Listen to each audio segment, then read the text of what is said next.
বিয়েবাড়িতে গিয়ে সবাই কোরমা পোলাও খায় আর আমি খেলাম ক্রাশ, তাও আবার আমার ভাইয়ের বউয়ের বোনের উপর। কিভাবে তা না হয় গল্পে বলবো, চলুন এখন গল্প শুরু করা যাক। ভাই রেডি হন নাই কেন এখনো? এই তো রেডি আমি, চল। চলেন। এই বলে আমরা চলে গেলাম গাড়ির কাছে। আমি আর আমার জেঠাতো ভাই মানে যার বিয়ে, একটা গাড়িতে বসলাম, সাথে ড্রাইভারও ছিল। ভাই এত খুশি খুশি লাগতেছে কেন আপনাকে? আরে তুই বুঝবি না, আগে বড় হ তারপর বুঝবি। প্রেম করে বিয়ে করতেছেন তো তাই এত খুশি, তাই না? চিন্তা করিয়েন না, আমি কিন্তু আপনার শালিকেই বিয়ে করবো, এই বলে দিলাম। তারপরে দেখা যাবে, আগে তো প্রেম কর। করবো তো। আরও কথা বলতে বলতে বিয়ে বাড়িতে চলে আসলাম। আপনারা সকলেই তো জানেন ইটস করোনা টাইম, করোনা, তাই বিয়েটা তেমন ধুমধাম করে হয় নাই। বাড়ির ভিতরে যেতেই চোখ আটকে গেল একটা মেয়ের দিকে। আমি কখনো পরি দেখি নাই, সেটা দেখার খুব শখ ছিল, কিন্তু মেয়েটাকে দেখে আমার পরি দেখার সম্পূর্ণ শখ মিটে গেছে। চেহারাটা ফর্সা এবং মায়ায় ভরা, পরনে ছিল ছাই কালারের একটা জামা, মাথায় ছিল একটা সাদা হিজাব, হালকা মেকআপ ও ঠোঁটে হালকা লিপস্টিক, দেখতে জাস্ট অসাম। এক দেখাতেই ক্রাশ খেলাম। সে এসে সোজা ভাইয়ের গলায় মালা পরিয়ে দিয়ে চলে গেল। আমি তার দিকে এক দৃষ্টিতে তাকিয়ে রইলাম। হঠাৎ ভাইয়ের ডাকে ধ্যান ফিরে মেয়েটাকে খুঁজতে লাগলাম, কিন্তু কোথাও আর দেখতে পেলাম না। মন খারাপ করে বসে পড়লাম ভাইয়ার পাশে। তখনই একটা মেয়ে কণ্ঠে কেউ বলে উঠল, দুলা ভাই অনেক দূর থেকে এসেছেন, এই শরবতটুকু খেয়ে নেন।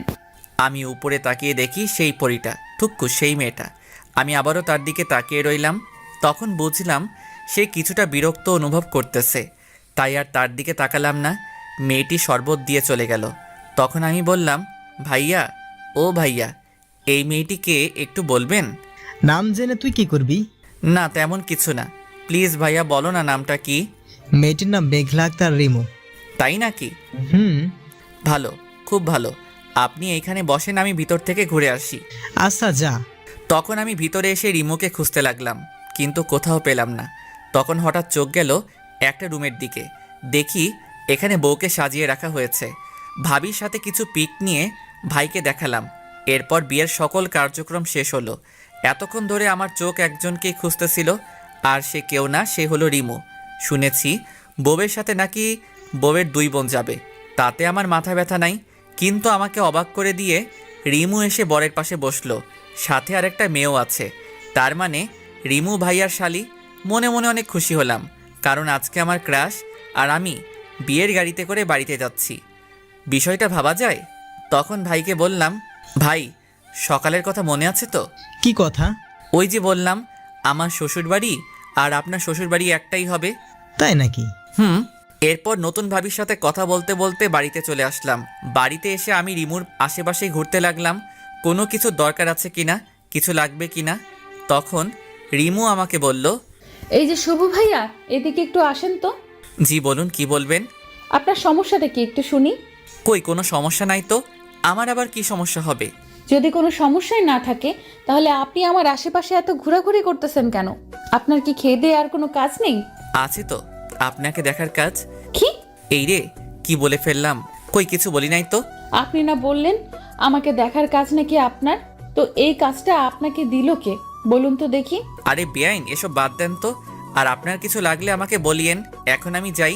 রিমুকে কোনো কথা না বলতে দিয়ে আমি সেখান থেকে চলে আসলাম। যাক বাবা, বড় বাঁচা বাঁচলাম, তা না হলে আজ বাবার মায়ের খেতে হতো আমার। তখন কে জানি পিছন থেকে বলে উঠল, কিরে শুভ, তুই আবার কি গন্ডগোল করছিস যার কারণে আমি তোকে মারবো? আমি পিছনে তাকিয়ে দেখি বাবা দাঁড়িয়ে আছে। কই আমি আবার কি করলাম? তাহলে যে তুই বললি, যাক বাবা বড় বাঁচান বাঁচলাম, তা না হলে আজ বাবার মার খেতে হতো আমার। ওটা কিছু না, তুমি কি আমাকে খুঁজতেছিলে নাকি? রিমু নাকি আমাদের গেমটা দেখার খুব শখ হয়েছে, তুই গিয়ে একটু ঘুরে আয় তো রিমুর সাথে। আমি যাবো? সত্যি? কেন, তুই কি যাবি না রিমুর সাথে? কি বলো বাবা, আমি কি তোমাকে একবারও বলছি আমি যাবো না? আমি গিয়ে রেডি হইতাছি, তুমি গিয়ে রিমুকে গিয়ে বলো রেডি হইতে। তাড়াতাড়ি রেডি হয়ে আয়। জি বাবা। এরপর আমি গিয়ে রেডি হয়ে গেলাম। কিছুক্ষণ পর আমি নিচে এসে দেখি রিমু বসে আছে, পরনে একটা খয়েরি কালারের লম্বা জামা, সাদা হিজাব, মুখে হালকা মেকআপ ও ঠোঁটে হালকা গোলাপি লিপস্টিক লাগানো। যা দেখে আমি আবার ক্রাশ খেয়েছি রিমুর উপর। আমি হাঁ করে তাকিয়ে আছি রিমুর দিকে। এটা দেখে ভাইয়া বলল, খিরে, তুই আর রিমু দেখি একই কালারের জামা পরছস। আরে ভুল করে মিস্টেক করেছি, আমি কি জানতাম সে খয়েরি কালারের জামা পরেছে? যদি জানতাম তাহলে কি আর খয়েরি কালারের পাঞ্জাবিটা পরতাম? তখন ভাই আমার কানের কাছে এসে বলল, যাই বলিস, তোকে কিন্তু আজকে অনেক সুন্দর লাগতেছে। রাস্তায় সাবধানে চলিস, আর কয়টা প্রপোজ পাস সেটা এসে আমাকে কিন্তু বলবি। আরে ভাইয়া তুমিও না। হইছি, আর লজ্জা পেতে হবে না। আচ্ছা, এই বলে আমি আর রিমু বেরিয়ে ঘুরতে বের হলাম। সেখানে এমন কিছু হবে যেটা আমি ভাবতেও পারি নাই। রিমু এমন কিছু করলো যেটা দেখে আমি অবাকের চরম মাত্রায় পৌঁছে গেছি। আমি আর রিমু রাস্তা দিয়ে হাঁটতেছিলাম, তখন হঠাৎ রিমু বলে উঠল, এই শুভ, একটু গাছটার পেছনে চলো তো। কেন? আগে চলো তো সেখানে। এরপর আমি আর রিমু একটা গাছের পিছনে গেলাম। তখন রিমু কাকে জানি কল করছে। তার কথাটা ছিল এই রকম, ওই রাজ, তুমি এখন কই আছো? কি বলো তা শুনতে পাচ্ছি না। ও আচ্ছা, তো তুমি কি এখন একা আছো নাকি তোমার সাথে আরো কোনো মেয়ে আছে? কি বলো তা শুনতে পাচ্ছি না। ও আচ্ছা, ভালো। এই বলে আমি আর রিমু চলে গেলাম একটু সামনে। সেখানে একটা ছেলে ও একটা মেয়ে রাস্তার পাশে বসে আছে। রিমু সেখানে গিয়েই ওই ছেলেটার গালে 2টা থাপ্পড় দিয়ে বলতে লাগলো, এই তোমার পরীক্ষার পড়া? এই তুই একা একা বসে পড়তেছস? তুমি এখানে কি করো? তুই আর আমাকে তুমি করে বলবি না। আজকে থেকেই আমাদের ব্রেকআপ। তুই আমার সাথে আর কোনো যোগাযোগ করবি না। তুমি আমার কথাটা একটু শোনো। কি শুনবো তোর কথা? কি শুনবো? এই বলে আরেকটা থাপ্পড় মারলো। তখন রাজের পাশের মেয়েটা বলতে লাগলো, আরে রিমু আপু, তুমি আমার জামাইকে এভাবে মারছো কেন? কি? রাজ তোমার জামাই? গত মাসে আমাদের বিয়ে হয়েছে। ओ भाई, मारो मुझे, मारो मारो मुझे, मारो। ये क्या मजाक हो रहा है? কি হলো তোমার আপু? এই বাটপাটটার বউ থাকার পরেও আমার সাথে প্রেম করছে। কি? তুমি রিমু আপুর সাথে প্রেম করছো? এই বলে রাজকে একটা থাপ্পড় মেরে চলে যায়। আমি তো ব্যাককলের মতন তাদের কাহিনী দেখতেছি আর হাসতেছি এবং রাজকে মন থেকে ধন্যবাদ দিতে থাকি, কারণ তার আজকের কাহিনীর জন্যই রিমু আবারও সিঙ্গেল হয়ে গেছে। তখনই রিমু আমাকে ডাক দিল। এই শুভ, এখান থেকে চলো, এখানে থাকতে আমার ভালো লাগতেছে না। এই বলে হাঁটা শুরু করলো। আমি রিমুর চোখের কোণে পানি দেখতে পেলাম। কিছু দূর যাওয়ার পর রিমুকে বললাম, রিমু প্লিজ মন খারাপ করো না, দেখো যা হওয়ার তা হয়ে গেছে। এইটা বলার সাথে সাথে রিমু আমাকে জড়িয়ে ধরে কান্না করতে লাগলো। রিমু যখন আমাকে জড়িয়ে ধরলো তখন আমার কাছে মনে হতে লাগলো যেন আমার শরীর দিয়ে কারেন্ট প্রবাহিত হয়ে গেছে। আমি নির্বাক হয়ে গেছি। আমি রিমুকে সান্ত্বনা দিয়ে বললাম, দেখো রিমু, তুমি আর কান্না করো না, যা হওয়ার তা হয়ে গেছে। সে তোমাকে ভালোবাসতো না, তাই তোমার সাথে এই রকম ছলনা করতে পারছে। তুমি প্লিজ কেঁদো না, আর তুমি আবার প্রথম থেকে শুরু করো, দেখবে সব ঠিক হয়ে যাবে। কিন্তু আমি তো তাকে খুব ভালোবেসেছি, নিজের থেকেও বেশি বিশ্বাস করতাম তাকে, আর সে কিনা আমার সাথে। প্লিজ রিমু, কান্না থামাও। দেখো লোকে কি বলবে, তারা তো খারাপ বলবে। তাই বলছি এখন আপাতত ওই দিকটায় চলো, সেখানে গিয়ে না হয় কান্না করবে। এরপর আমি আর রিমু একটা খালি জায়গায় বসলাম। প্রায় 2 ঘন্টা কান্না করার পর তার কান্না থামলো। রিমু, তোমার হয়েছে, এবার তো বাড়িতে চলো, দেখো রাত 8টা বাজে। আচ্ছা চলো। এরপর আমি আর রিমু বাড়িতে চলে আসলাম। রিমুও কিছুটা স্বাভাবিক হয়েছে। এরপর রাতে খাবার খাওয়ার সময় হলো আরেক বিপত্তি। ভাইয়া আমাকে বলল, সুফ, তুই একটু রিমুকে ডেকে আনতো খাওয়ার জন্য। আচ্ছা ভাইয়া। এই বলে রিমুর ঘরের দিকে গেলাম রিমুকে ডাকার জন্য। যেই আমি রিমুর ঘরে ঢুকলাম তখন দেখলাম রিমু তার হাতে ব্লেড দিয়ে একটা আঁচড় দিছে এবং টপ টপ করে রক্ত পড়া শুরু হয়ে গেছে। আমি তাড়াহুড়ো করে আমার পকেট থেকে রুমাল বের করে রিমুর হাতে পেঁচিয়ে দিলাম যাতে একটু রক্ত পড়া কমে, কিন্তু রক্ত পড়া যেন বন্ধই হচ্ছে না। আমার সাদা রুমালটা রক্তে পুরোটা লাল হয়ে গেছে, আর এই দিকে রিমু কান্না করে যাচ্ছে।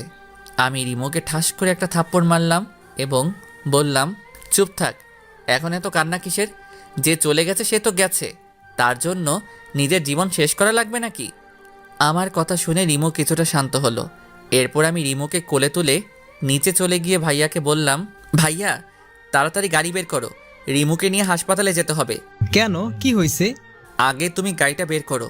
এরপর আমি আর ভাইয়া মিলে রিমুকে হাসপাতালে নিয়ে গেলাম। ওখানে যাওয়ার পর ডাক্তার রিমুর হাতে সেলাই করে। অনেকখানি কেটে গেছে হাতটা, তাই 5টা সেলাই দেয়, এরপর ব্যান্ডেজ করে দেয়। রাত 12টার দিকে আমরা বাড়ি চলে আসি। বাড়িতে আসার সাথে সাথে সবাই জিজ্ঞেস করতে থাকে কিভাবে কেটেছে। তখন আমি বললাম, আরে তেমন কিছু না, ব্লেড দিয়ে নখ কাটতে যাই, তখন হাতটা কেটে যায়। কিরে তুই না? ভাইয়া আর কিছু বলতে না দিয়ে ভাবিকে নিয়ে ঘরে চলে যায়। ভাইয়াকে আজ ঘটে যাওয়া সকল কিছু বলে দিয়েছি, তাই ভাইয়া ভাবিকে নিয়ে যায়। কিছুক্ষণ পর ভাবি রিমুকে ভাত দিয়ে যায় খেতে। তারও তো আজ বাসর রাত, সেখানেও তো কিছু নিয়ম আছে, সেগুলো পূরণ করতে ভাবি চলে যায় বাসর ঘরে। তখন রিমু বলল, শুভ, আমার হাত তো কাটা, প্লিজ তুমি আমাকে একটু খাইয়ে দাও না প্লিজ। ওরে আল্লাহ, এই মেয়েকে নিয়ে আমি কি করব কিছুই বুঝতে পারতাছি না। সে নাকি আমার হাতে ভাত খাবে।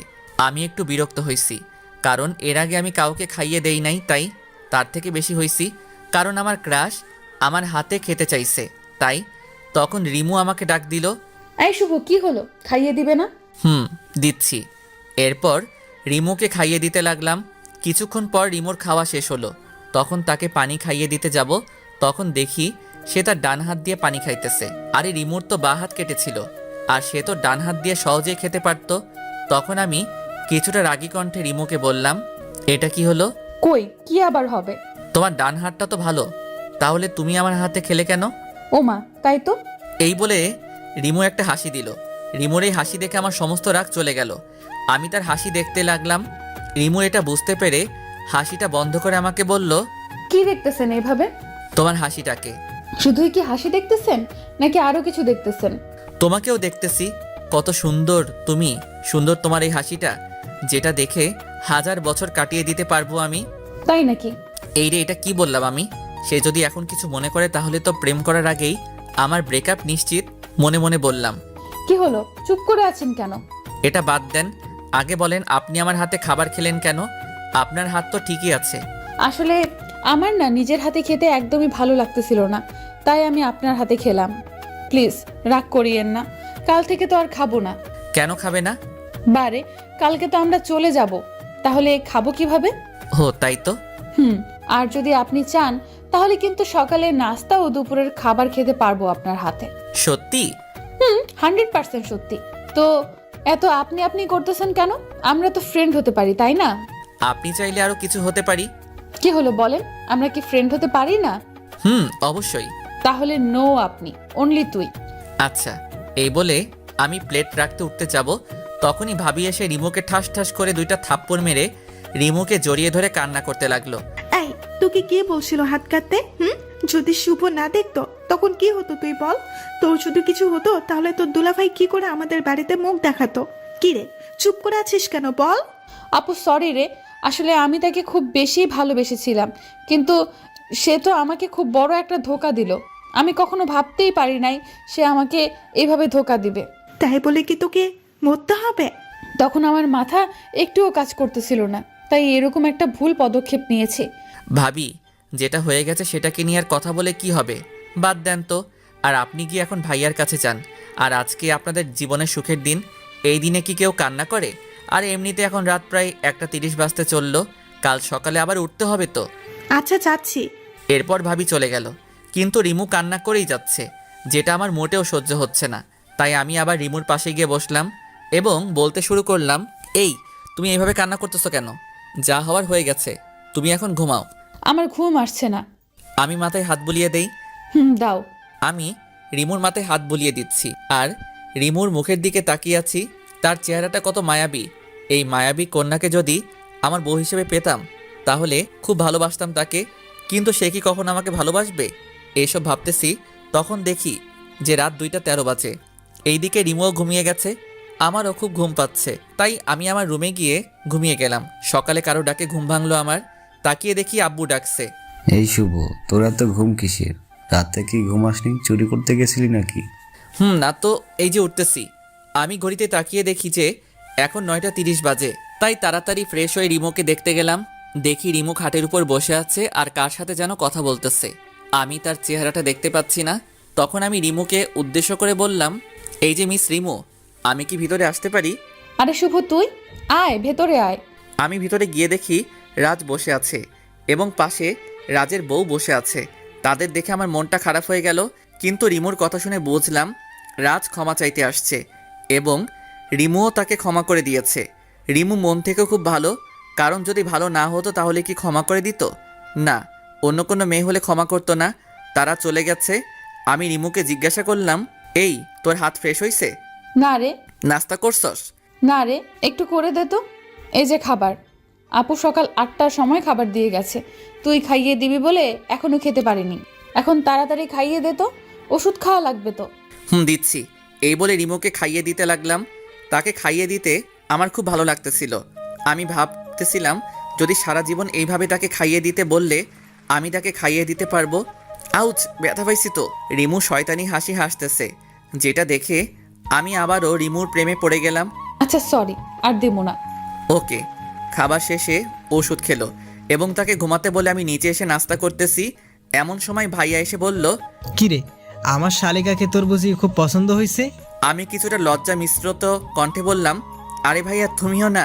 বুঝি বুঝি, সব বুঝি, চিন্তা করিস না, হেল্প লাগলে বলবি, হেল্প করার চেষ্টা করব। আচ্ছা ভাইয়া, দেখো তোমাকে ভাবি ডাকছে। যাচ্ছি। দুপুরে বউ ভাতের কার্যক্রম শেষ হয়েছে। খুব ব্যস্ত থাকার কারণে দুপুরবেলা রিমুকে খাইয়ে দিতে পারিনি, যার কারণে সে যাওয়ার সময় আমাকে বলে যায়নি। ভাবির লোকেরা চলে গেল। ভাবি আর ভাইয়া কালকে যাবে। এই রে, কত বোকা আমি তো রিমুর কাছ থেকে তার ফোন নাম্বার কিংবা ফেসবুক আইডি কিছুই নাই। তাহলে আমি তার কাছ থেকে ক্ষমা চাইবো কিভাবে? না, কালকে যে করে হোক রিমুদের বাড়িতে গিয়ে তার কাছে ক্ষমা চাইতে হবেই হবে। দিনটা কোনো রকমে পার করলাম। সারাদিন রিমুকে প্রচুর মনে পড়ল। রাতে আমি আমার ব্যাগ গুছিয়ে ভাইয়ার আশেপাশে ঘুরতে লাগলাম। যদি একবার আমাকে বলে, কিরে শুভ যাবি, আমাদের সাথে গেলে চল, কিন্তু ভাইয়া একেবারে বলল না, তারা তাদের মতন ব্যাগ গোছানো নিয়ে ব্যস্ত। আমি যেই আমার রুমে আসতে যাব তখনই ভাইয়া আমাকে ডাক দিল। এই শুভ, শোন। আমি তো খুব খুশি হয়ে ভাইয়াকে বললাম, কি? ভাইয়া আমি যাবো। তুই কই যাবি? না কিছু না। কি বলবে বলো, আমার ঘুম পাচ্ছে। আসলে আমার খুব পানি পিপাসা পেয়েছে, আর এখানে পানিও নেই। এখন যদি তুই আমাকে একটু পানি পান করাইতি, তোর অনেক সব হতো আর কি। তুই আসলে একটা বজ্জাত। আমি সেই কখন থেকে তোমার আশেপাশে ঘুরঘুর করছি আমাকে তোমাদের সাথে নিবে বলে, তা না আমাকে বলতেছে এখন তাকে পানি খাওয়াতে। দূর, ভালো লাগে না। কিরে, যা না একটু। যাচ্ছি তো। ভাইয়া তো আমার কাহিনী দেখে মুচকি মুচকি হাসতে লাগলো। আমি বুঝলাম না এখানে হাসির কি হলো। এরপর ভাইয়াকে পানি দিয়ে আমি আমার রুমে গিয়ে শুয়ে পড়লাম। আজ কেন জানি ঘুম আসছে না, বারবার শুধু রিমুর কথাই মনে পড়ে যাচ্ছে। অন্যদিন হলে এতক্ষণে ঘুমিয়ে যেতাম। রিমুকে নিয়ে ভাবতে ভাবতে কখন যে ঘুমিয়ে গেলাম সেটা জানি না। সকালে ভাবির ডাকে ঘুম ভাঙলো। আমি চোখ খুলে ভাবিকে দেখেই ভাবিকে বলতে লাগলাম, কি ভাবি, এখনো যাওনি কেন? কি আর করার দেবর, তোমার ভাই তো আমাকে নিয়ে যায়নি এখনো, তাই আর যাওয়া হয়নি। ও আচ্ছা। এরপর আমি ফ্রেশ হতে চলে গেলাম। ফ্রেশ হয়ে নিচে গিয়ে দেখি ভাইয়া রেডি হয়ে বসে আছে, ভাবিও রেডি। তাদের দেখে আমার মুখটা কালো হয়ে গেল। আমি যেতে পারবো না তো, তাই আর কি। কিরে, তুই এখনো রেডি হস নাই কেন? আমি রেডি হব কেন? কেন হবি মানে? তুই যাবি না? আমি আবার কই যাবো? কেন আমাদের সাথে তুই যাবি না? ভাইয়ার কথা শুনে তো আমার তো খুব আনন্দ লাগতেছে। লুঙ্গি ড্যান্স দিতে ইচ্ছে করতেছে। আমার পরনে লুঙ্গি ছিল, ভাবছিলাম একবার লুঙ্গি ড্যান্স দিয়েই দেই। তারপর ভাবলাম এখানে অনেক লোক আছে, আমি না হয় আমার রুমে গিয়েই দিবনি। এখন দেওয়া যাবে না। আমি ওখানে গিয়ে কি করবো? কিছু করা লাগবে না, তুই গিয়ে তাড়াতাড়ি রেডি হয়ে নে, এমনিতেই অনেক দেরি হয়ে গেছে। আমি আর কিছু না বলে সোজা আমার রুমে চলে আসলাম। এসেই প্রথমে আমার লুঙ্গি ডান্সটা কমপ্লিট করে রেডি হয়ে নিচে চলে গেলাম। নিচে যাওয়ার পর ভাবি বলতে লাগলো, দেখি দেখি আমার দেবরটাকে নজর ফোঁটা দিয়ে দেই, যাতে কেউ নজর না দেয়। আরে ভাবি তুমিও না। হয়েছে হয়েছে, আর লজ্জা পেতে হবে না, চল তাড়াতাড়ি। এরপর আমরা চলে আসলাম ভাবিদের বাড়িতে। আমি তো ভাবিদের বাড়িতে এসে রিমোকে খুঁজতে লাগলাম, কিন্তু কোথাও দেখতে পেলাম না। দূর, যার জন্য এখানে আসলাম তাকেই তো দেখতে পাচ্ছি না। তখনই কে জানি পিছন থেকে বলে উঠলো, বাবা তুমি কেমন আছো? আমি পিছন ঘুরে তাকিয়ে দেখি ভাবির আব্বু। জি আঙ্কেল, ভালো। আপনি কেমন আছেন? ভালো আছি। তোমাকে কি বলে যে ধন্যবাদ দেব সেটা আমার জানা নেই। কেন আঙ্কেল, ধন্যবাদ কেন? বাবা তোমার জন্যই তো আজ আমার মেয়ে বেঁচে আছে। থাক না আঙ্কেল, ওই বিষয়টা বাদ দেন। আচ্ছা আচ্ছা আঙ্কেল, রিমু এখন কেমন আছে? আগের থেকে অনেক সুস্থ আছে, কিন্তু কিন্তু কি আঙ্কেল? আসলে বাবা, রিমু আসার পর থেকে কারোর সাথে কথা বলে নাই, এবং কালকে থেকে আজ পর্যন্ত কিছুই খায় নাই। কি বলেন আঙ্কেল, এখনো খাই নাই? আচ্ছা আঙ্কেল, একটা প্লেটে খাবার এনে দেন, আমি গিয়ে ওকে খাইয়ে দিচ্ছি। এরপর আঙ্কেল খাবার এনে দিয়ে রিমুর রুমে নিয়ে গেল। আমি আঙ্কেলকে চলে যেতে বললাম, তাই আঙ্কেলও চলে গেল। এরপর আমি রিমুকে উদ্দেশ্য করে বলতে লাগলাম, কিরে ঘরে আসতে দিবি? রিমু আমার দিকে তাকিয়ে আবার অন্যদিকে মুখ ঘুরিয়ে নিয়ে বলল, কেন এসেছেন এখানে? আমি রিমুর কাছে এসে হাঁটু গেড়ে বসে আমার কান ধরে বললাম, এই দিকে তাকাও। আমি সরি, আর হবে না। হয়েছে হয়েছে, আর কানে ধরতে হবে না, যাও, ক্ষমা করে দিয়েছি। তুই নাকি আজকে কিছুই খাস নাই, আর কালকেও নাকি কিছুই খাস নাই। আমি খাবার খাইয়ে দিতে দিতে বলতে লাগলাম, দেখ যা হওয়ার তা হয়ে গেছে, এখন মন খারাপ করে কি হবে? তুই যদি এমন করস তোর বাবা মাও তো কষ্ট পাবে, তাই না? নিশ্চুপ হয়ে খাচ্ছে আর আমার কথায় মাথা নাড়াচ্ছে। খাবার শেষে আমি রিমোকে বললাম, এইবার আমি আর তোকে খাইয়ে দিতে পারবো না। 2 দিন পর তো তোর জামাইয়ের বাড়িতে যাবি, তখন যদি সে জানতে পারে আমি তোকে খাইয়ে দিছি, তখন সে তো আমাকে মেরে ফেলবে। রিমু কিছুই বলল না, শুধু একটু জোরপূর্বক হাসি দিল। আমি রিমুর রুম থেকে চলে আসলাম। বিকেলবেলা ছাদে দোলনায় বসে আছি। ছাদটা খুব সুন্দর করে সাজানো আছে, এক পাশে ফুল গাছ দিয়ে ভরপুর আর অন্য পাশে কিছু সবজি গাছ লাগানো, আর এই পাশে একটা দোলনা আছে আর চেয়ার রাখার জায়গা আছে। এখানে বসে আড্ডা দিতে খুব মজা হয় বলে মনে হইতেছে। এইসব ভাবতেছি, ঠিক তখনই রিমু আমার পাশে এসে বসলো এবং বলল, কিরে, কি ভাবিস? কিছু না। একটা কথা বলি? বলো। সত্যি কথা বলবি কিন্তু। বলো, কি বলবো? রিমু এমন কিছু বললো যা আমি ভাবতেও পারি নাই। তুই কি কারোর সাথে রিলেশন করস? করি না তো, কিন্তু কেন? এমনি। আচ্ছা, কাউকে পছন্দ করস? সত্যি বলবো নাকি মিথ্যা বলবো? তুই সত্যি বলবি। করি, বাট সে করে কিনা জানি না। তাই বুঝি। তো মেয়েটা কে শুনি? জোর করে একটা হাসি দিয়ে বলল কথাটা। তুই চিনস? আমি চিনি। হুম। নাম কি তার? বলবো না। কেন বলবি না? দেখি আমি তোদের মিট করাতে পারি কিনা। আমি জানি তুই পারবি না, সো বলে কোনো লাভ নেই। ওকে, বলিস না। তুই তো আমাকে ফ্রেন্ড মনে করিস না। থাক তুই, আমি গেলাম। একদমই কথাগুলো বলে ছাদ থেকে নামতে যাবে, তখনই আমি তাকে ডাক দিয়ে বললাম, মেয়েটার নাম বলতে পারি এক শর্তে। কি শর্ত? প্রথমত আমাকে ভুল বুঝবি না, আর আমাদের বন্ধুত্বটা কিন্তু থাকবে। ঠিক আছে, এবার নাম বল। মেয়েটার নাম হচ্ছে রিমো, মানে তুই। কি? সত্যি আমি তোকে খুব খুব খুব ভালোবাসি, আর জানি তুই আমাকে ভালোবাসতে পারবি না, কারণ তুই অন্য একজনকে ভালোবাসোস। তাই এখন প্লিজ আমাদের বন্ধুত্বটা নষ্ট করে দিস না। কথাগুলো আমি একদমই বললাম নিচের দিকে তাকিয়ে। রিমু কিছুক্ষণ চুপ থেকে বলল, কখনো কষ্ট দিবি না তো? আমার জীবন থাকতে না, আর তোমাকে তো আমি আমার শরীরেরই একটা অংশ মনে করি, তো আমি কিভাবে তোমাকে কষ্ট দিব? নিজের শরীরকে কি কেউ ইচ্ছে করে কষ্ট দেয় নাকি? তুই প্রমিস কর কখনো ছেড়ে যাবি না আমায়। কথা দিলাম। তুই এবার আমারে প্রপোজ কর। করতে পারবো না। কেন করব? আমার লগে প্রেম করবা, মাগার তুমি আমারে প্রপোজ করবা না, এটা হইব নাকি? তাই বুঝি? তাই। এখন তাড়াতাড়ি আমারে প্রপোজ কর, তা না হলে আমি গেলাম। আচ্ছা বাবা, করতেছি। তো ফুল কই? ফুল ছাড়া কেমনে করবা? ফুলও লাগবো? লাগবে। দাঁড়াও, ব্যবস্থা করতেছি।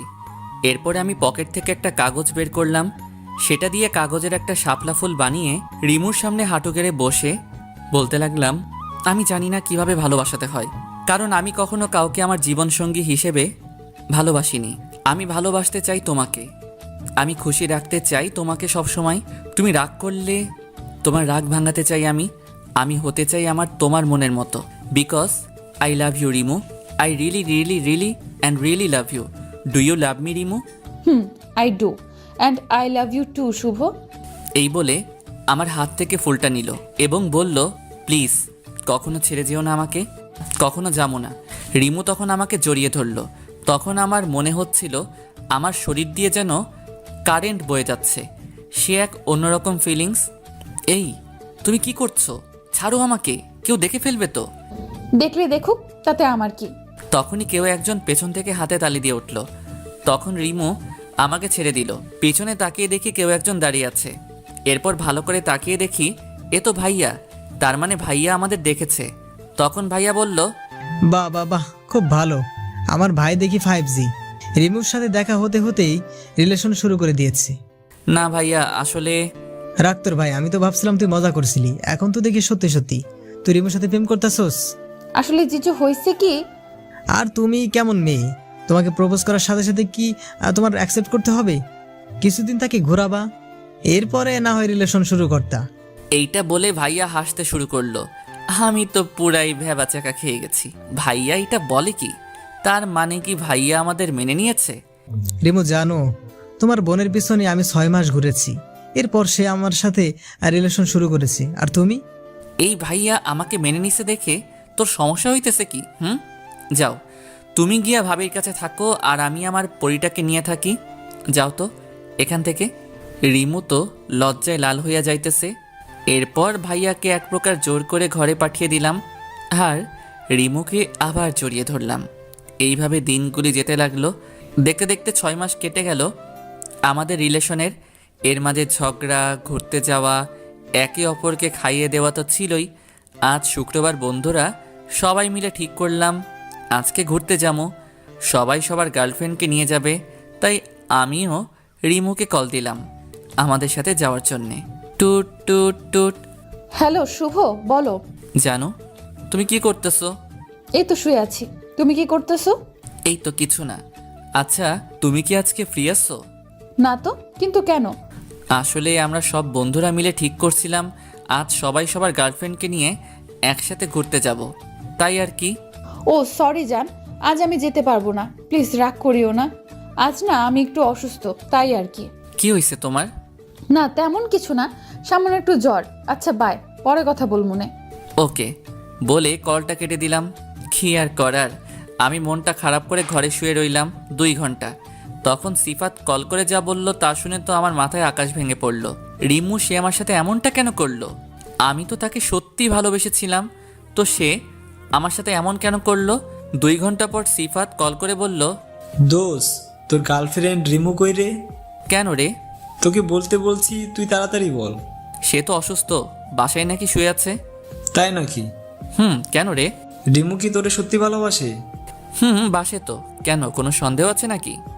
দাঁড়া, তোকে একটা পিক পাঠাইতাছি, ওটা দেখে তুই বল তোকে সে কতটা ভালোবাসে।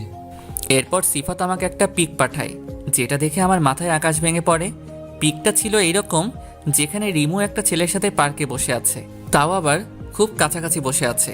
এটা দেখার পর আমি পুরো বাকরুদ্ধ হয়ে গেছি। আমার মাথা কাজ করা বন্ধ হয়ে গেছে।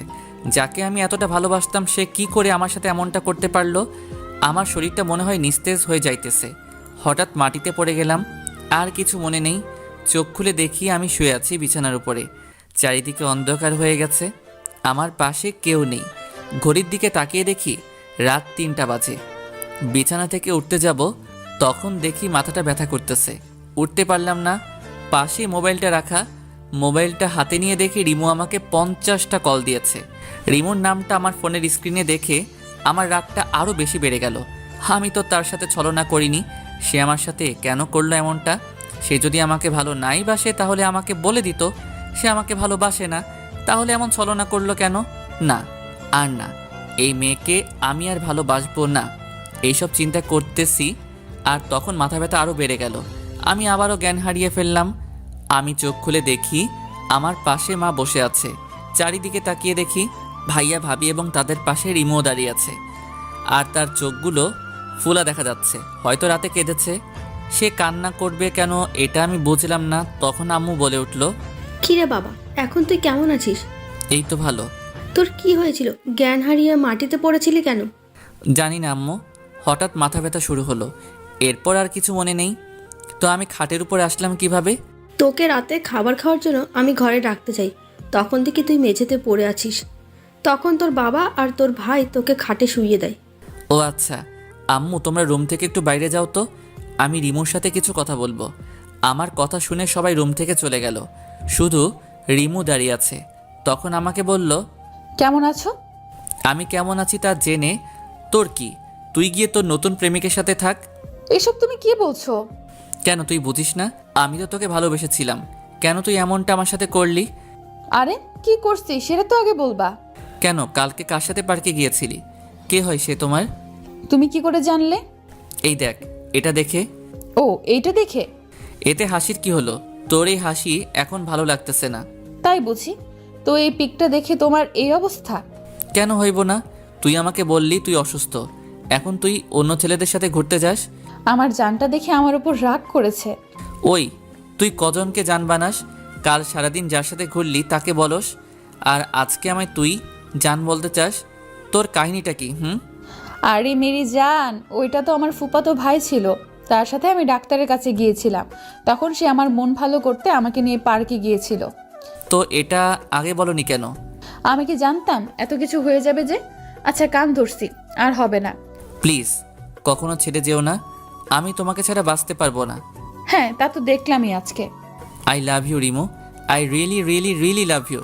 I love you too. বলে রিমু আমাকে জড়িয়ে ধরলো। হঠাৎ ঠাস করে আওয়াজ হলো। দেখি রিমুর গালটা লাল হয়ে আছে।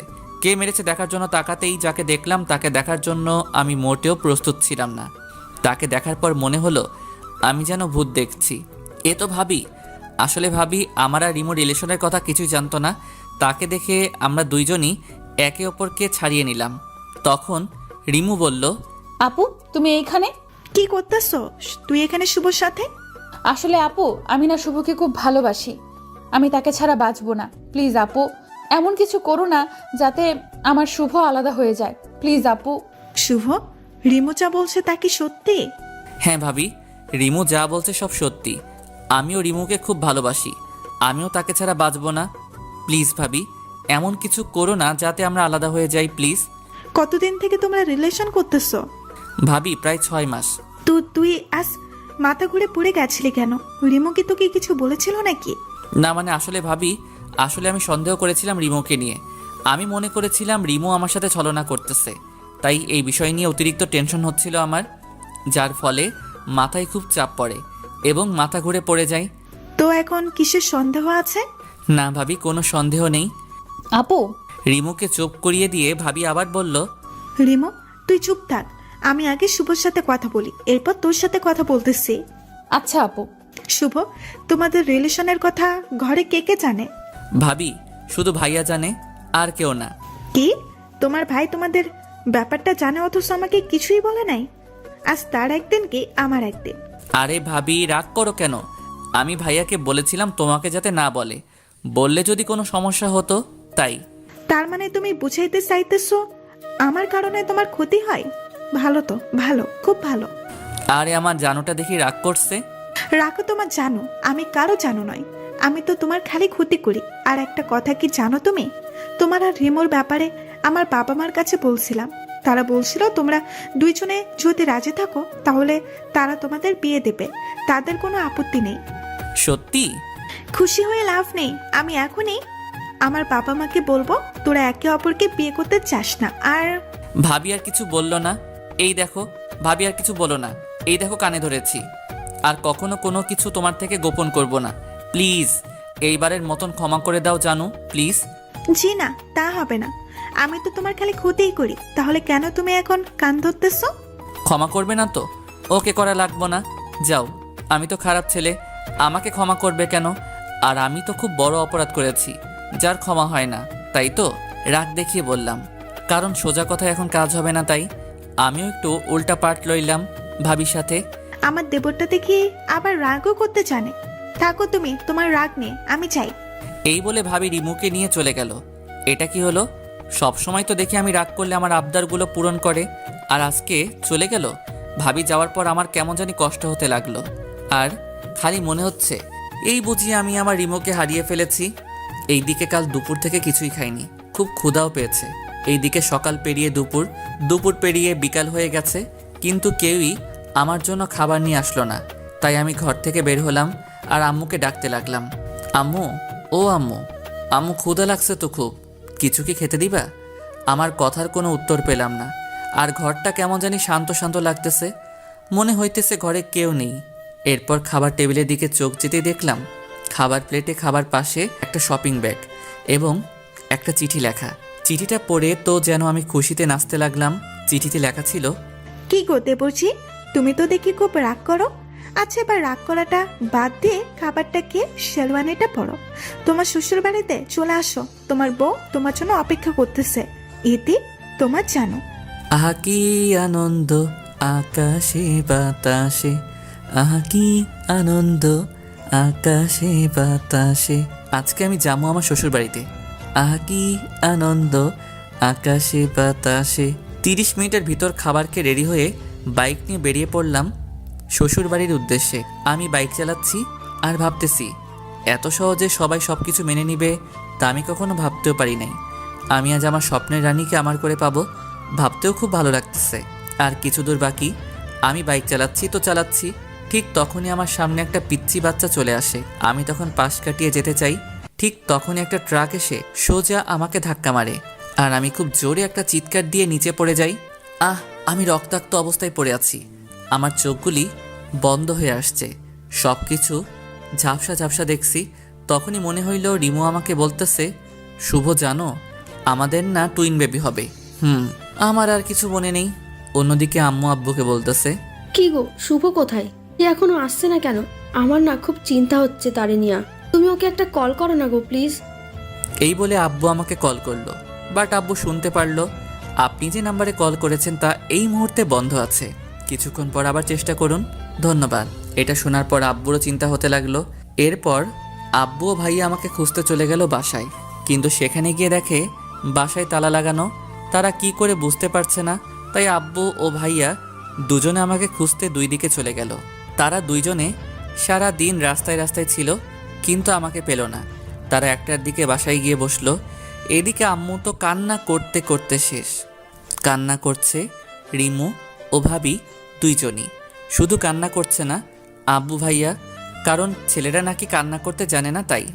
আমার জন্য এমনটা হয়েছে। আমি কেন যে তখন শুভকে না বলে চলে আসলাম। কান্না করতে করতে বলল, তোমরা প্লিজ আমার শুভকে আমার কাছে এনে দাও, আমি তাকে ছাড়া বাঁচতে পারবো না। প্লিজ আপু প্লিজ। বলেই অজ্ঞান হয়ে গেল।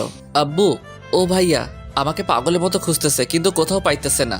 রিমু ডাকটা দিয়ে আমি শোয়া থেকে ওঠার চেষ্টা করলাম, কিন্তু পারলাম না। আমার শরীরটা খুব ব্যথা করতেছে। পাশে একটা আয়না ছিল, সেটার দিকে তাকিয়ে দেখি আমার চেহারাটা কিছুটা পাল্টে গেছে। আশেপাশে তাকিয়ে দেখি এটা অপরিচিত একটা রুম, যেখানে আমার ধারণা মতে আমি আগে কখনো আসি নাই। তখন একটা মেয়েলি কণ্ঠে কেউ একজন বলতেছিল, এই যে মিস্টার, অবশেষ আপনার হুঁশ ফিরল। আমি মেয়েটির দিকে তাকিয়ে তাকে চিনার চেষ্টা করলাম, বাট পারলাম না। তাই তাকে জিজ্ঞাসা করলাম, এই যে আপু, কে আপনি আর আমি এইখানে কেন? সব জানতে পারবেন, আগে ডাক্তারকে আসতে দিন। তখনই ডাক্তার এসে বলল, মামুনি কি হয়েছে? এত ইমার্জেন্সি ভাবে কেন আসতে বললা? বাবা, আসলে সেটার জ্ঞান ফিরেছে তো তাই। তার মানে মেয়েটির বাবাই ডাক্তার। কই দেখি দেখি। আমার দিকে তাকিয়ে বলল, ইট ইজ অ্যামেজিং, এত তাড়াতাড়ি রোগীর জ্ঞান ফিরে এসেছে। এটা সত্যি একটা দারুণ ব্যাপার। এমন রোগী তো 5 থেকে 6 বছরে কমায় থাকে, আর এত দেখি মাত্র 3 বছরে ঠিক হয়ে গেছে। এখন একটু ব্যায়াম করলে আবার আগের এনার্জি ফিরে পাবে। কি বলছেন? কে 3 বছর কমাইছিল? আপনি? কি বলেন ডাক্তার? আমার যতদূর মনে আছে আমি তো অ্যাক্সিডেন্ট করেছিলাম। তখন আমার শরীরের দিকে তাকিয়ে দেখি শরীরে কোনো জায়গায় রক্ত নেই, হাতে একটা জায়গায় সেলাইয়ের দাগ, তাও বেশ পুরনো বলে মনে হইতেছে। আর আমার জানা মতে আমার হাতে কোনো কাটা দাগ ছিল না। তখন পাশে থাকা দেওয়ালে ডিজিটাল ঘড়িতে তাকিয়ে দেখি 25/9/2020। আমার যতদূর মনে আছে আমি 21/7/2017 তারিখে অ্যাক্সিডেন্ট করেছিলাম। এরপর আমি মেয়েটিকে উদ্দেশ্য করে বললাম, এটা কি আসলেই 2020 সাল? তো আমি এখানে আসলাম কি করে? আচ্ছা শুনুন তাহলে, আজ থেকে 3 বছর আগে 2017 তারিখে আমি একটা পার্টিতে গিয়েছিলাম। তখন পার্টি থেকে আসার সময় আমি আপনাকে রাস্তায় পড়ে থাকতে দেখি। পাশে অনেক লোকজন ছিল, কিন্তু কেউ সাহায্য করতে আসেনি। তখন আমি আর আমার ড্রাইভারকে নিয়ে কাছের একটা হসপিটালে আপনাকে নিয়ে যাই এবং আপনার ট্রিটমেন্ট করাই। আপনি খুব গুরুতর আহত ছিলেন। এরপর ডাক্তার আপনার অপারেশন করায়, কিন্তু আপনি সুস্থ হননি, আপনি কোমায় চলে গিয়েছিলেন। আমি আপনার পরিবারের সাথে কোনো রকমভাবে যোগাযোগ করতে পারিনি, তাই আমি আপনাকে আমার সাথে আমাদের বাড়িতে নিয়ে আসি এবং এখানে রেখে আপনার চিকিৎসা করাতে থাকি। আজ 3 বছর পর আপনার জ্ঞান ফিরল, বুঝলেন কিছু? আমি তো পুরো নিশ্চুপ হয়ে গেলাম, কারণ আমি আমার জীবন থেকে হারিয়ে ফেলেছি। আপনাকে অসংখ্য অসংখ্য অসংখ্য ধন্যবাদ আমার চিকিৎসা করানোর জন্য। এই ঋণ আমি কখনোই শোধ করতে পারবো না। আচ্ছা এবার বলুন তো আমি কোন জায়গায় আছি? আপনি ঢাকা বিভাগের গাজীপুর জেলায় আছেন। তো আমাকে কি আমার এলাকায় দিয়ে আসতে পারবেন কষ্ট করে? অবশ্যই নিয়ে যাব, আগে আপনি সম্পূর্ণরূপে সুস্থ হন। এরপর আমি তো সুস্থই আছি। তা আপনি কেমন সুস্থ আছেন? তাহলে আমি নিজ চোখে দেখতে পাচ্ছি। এই কথা কথা তার নামটাই জানা হলো না। আচ্ছা আপনার নাম কি? আমার নাম মাহবুব রহমান শুভ, আর ডাক নাম শুভ। আর আপনার? আমার নাম মিমাক্তা টুম্পা। আচ্ছা আপনি এখন রেস্ট নেন, আর আমি আপনার জন্য খাবার নিয়ে আসি। ওকে। এরপর মিম গিয়ে আমার জন্য ভাত আনলো। এই নিন, হাঁ করুন।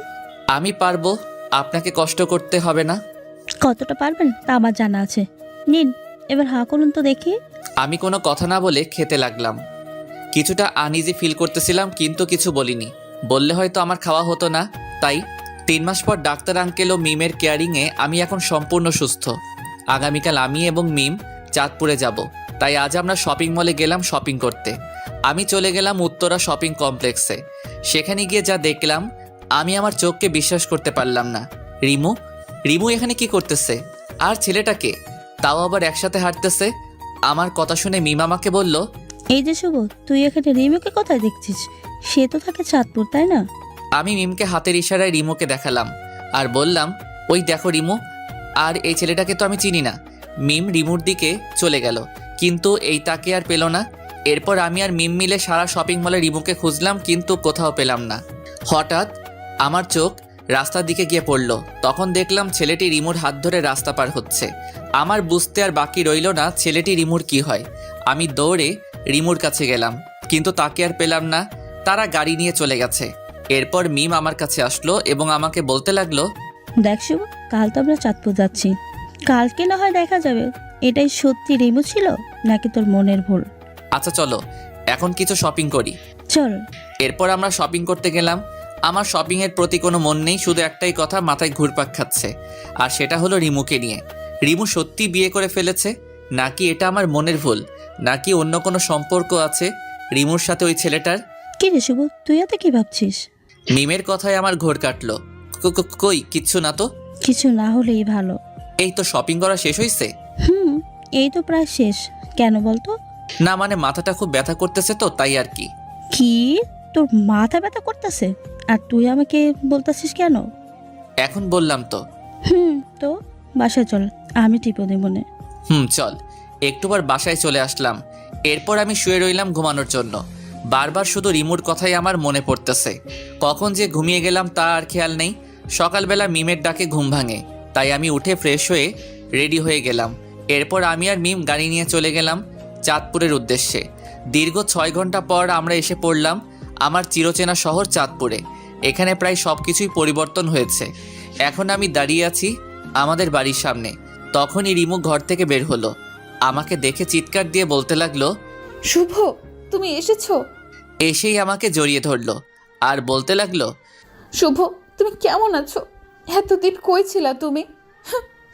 আমাকে কি একবারও মনে পড়ে নাই? তখনই আমার কালকের কথা মনে পড়ে গেল, যখন দেখলাম রিমু অন্যের হাত ধরে হাঁটতেছিল। কথাটা মনে হতেই রিমুকে এক ঝটকায় আমার থেকে দূরে সরিয়ে দিলাম আর বলতে লাগলাম, কি করছেন কি আপনি? আপনি আমাকে জড়িয়ে ধরেছেন কেন? আপনি এখন অন্য কারো বউ। কি বলছো কি তুমি? আমি অন্য কারো বউ মানে? এখন দেখে আপনি কিছুই বুঝতেছেন না। কালকে তো দেখলাম আপনি আপনার স্বামীকে নিয়ে রাস্তায় হাত ধরে হাঁটতেছিলেন। কোনখানে আমাদের দেখেছিলে? উত্তরা শপিং কমপ্লেক্সে। কি তুমি কি ওইখানে ছিলা? তো আপনি এখানে কি করেন? আপনার স্বামীর বাড়িতে না থেকে এখানে কি করতেছেন? আমি তো আমার স্বামীর বাড়িতেই আছি।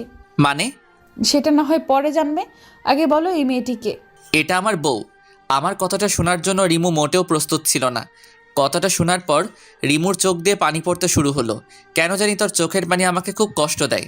এইবারও তাই হলো। এখনও তার চোখের পানি দেখে আমার বুকে ব্যথা শুরু হলো। কিন্তু কেন ব্যথা করতেছে? সে তো এখন আমার না, অন্য কারো হয়ে গেছে। তো আমার এমনটা লাগছে কেন? কিরে শুভ, তুই কই চলে গেছিলি? আমাদেরকে কি একবারও তোর মনে পড়ে নাই? বাবার কথায় আমি বাস্তবে ফিরলাম। না বাবা, পড়ে নাই, কারণ আমি 3 বছর কমায় ছিলাম তাই। আর গত 3 মাস আগেই আমার জ্ঞান ফিরেছে। এরপর আমার সাথে ঘটে যাওয়া সব কিছুই বললাম। তা শুনে তো সবারই চোখে পানি, আর মিমকে সবাই ধন্যবাদ দিতেছে।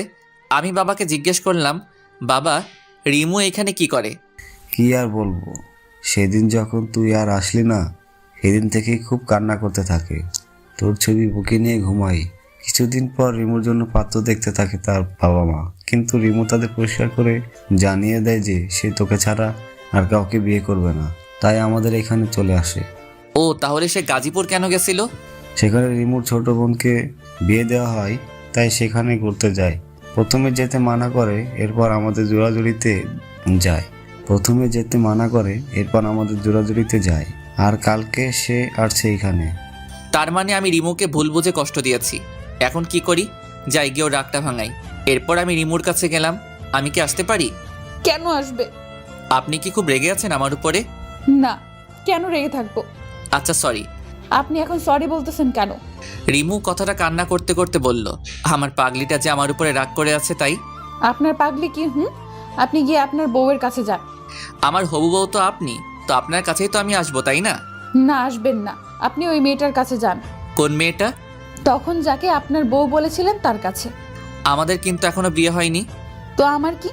বুঝছি, সোজা আঙুলে ঘি উঠবে না, দেখি একটু বাকিয়ে ওঠে কি না। কি বিড়বিড় করতেছেন? যান এখান থেকে, আমার ভালো লাগতেছে না। তাই বুঝি? আচ্ছা যাচ্ছি। ভাবছিলাম আপনাকে বিয়ে করে আপনাদের দুই বোনকে একসাথে রাখবো, কিন্তু আপনি তা চান না। ওকে, মিম কিন্তু দেখতে সুন্দর আছে, টানা 3 বছর আমার সেবা করছে, সেও হয়তো আমাকে ভালোবাসে। তাকে যদি আমি বিয়ের প্রস্তাব দেই হয়তো সে না করবে না।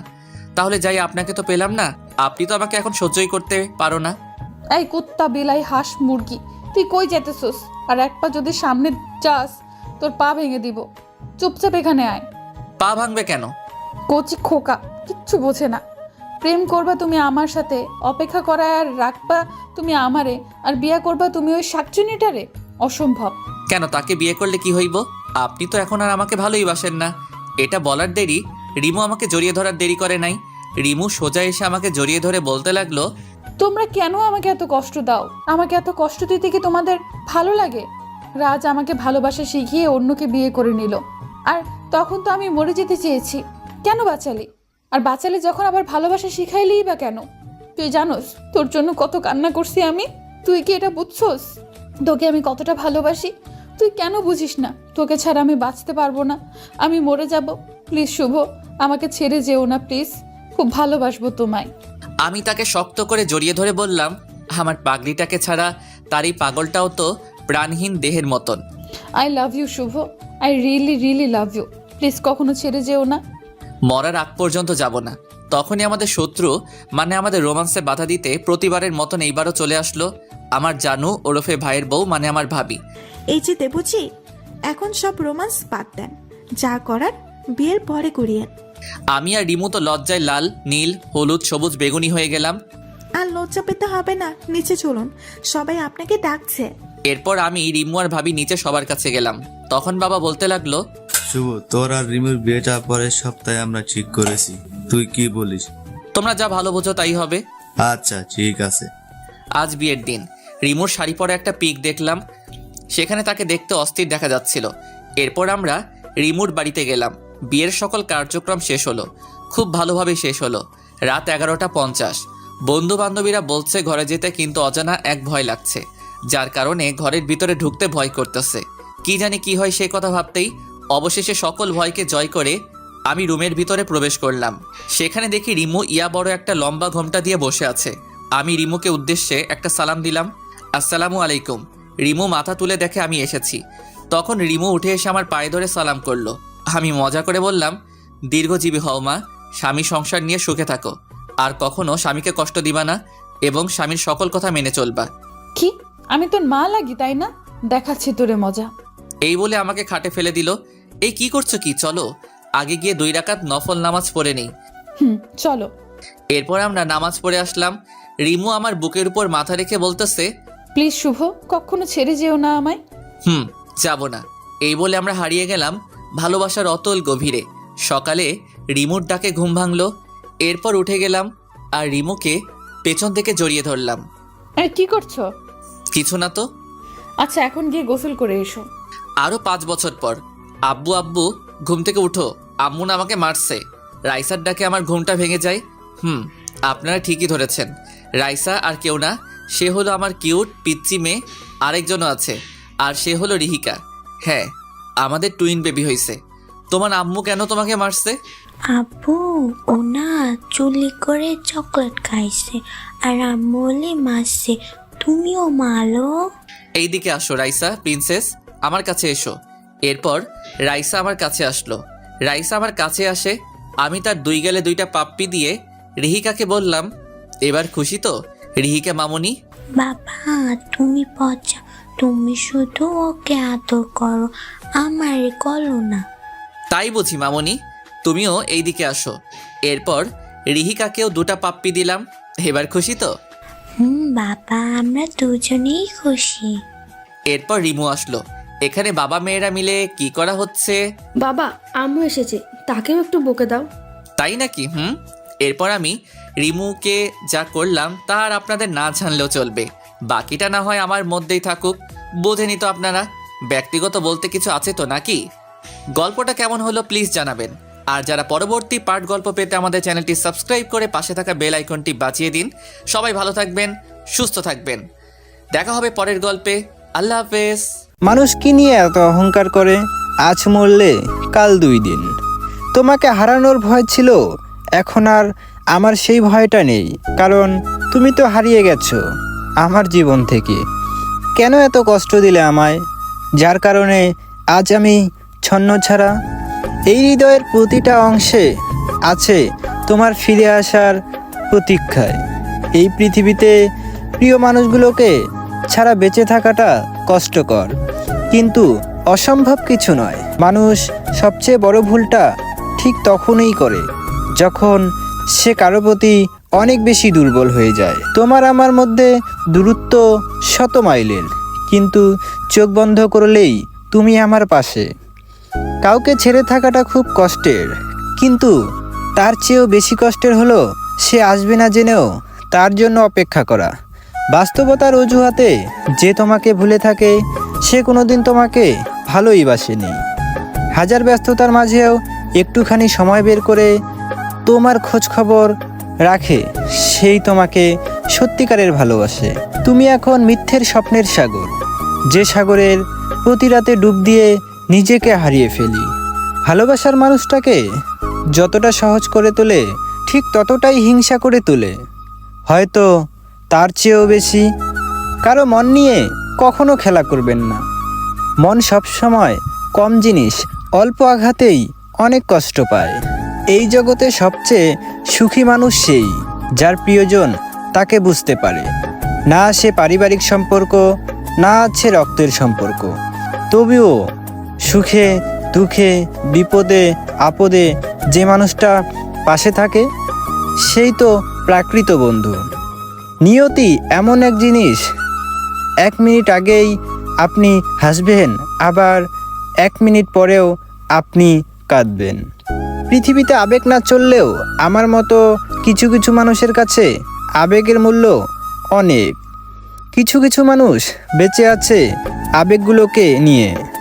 কাউকে একবার মন থেকে ভালোবেসে দেখো, তাকে ছাড়া বেঁচে থাকাটা মৃত্যুর চেয়েও কঠিন মনে হবে। মানুষ হারিয়ে গেলে খুঁজে পাওয়া যায়, কিন্তু বদলে গেলে আর ফিরে পাওয়া যায় না। জানি না ঠিক কতটা দূরত্ব বাড়লে সে বলবে অনেক হয়েছে, এবার ফিরে আসো। আমি সত্যিই বোকা, তাই আজও ফিরে আসার অপেক্ষা করি।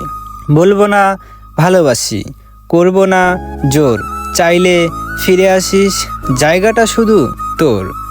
একটা কথা মনে রেখো, সমস্যা তোমাকে থামিয়ে দেওয়ার জন্য আসে না, সমস্যা তোমাকে পথ দেখানোর জন্য আসে। কাউকে ভালোবাসলে হয়তো তাকে না দেখে থাকা যায়, কিন্তু তার সাথে ঝগড়া না করে থাকা যায় না। না কথা বলে থাকা যায়, কিন্তু তার কথা না ভেবে কখনোই থাকা যায় না। চোখ দুটো হয়তো অনেক ছোট, কিন্তু চোখ দিয়ে দেখানো স্বপ্নগুলো অনেক বড়।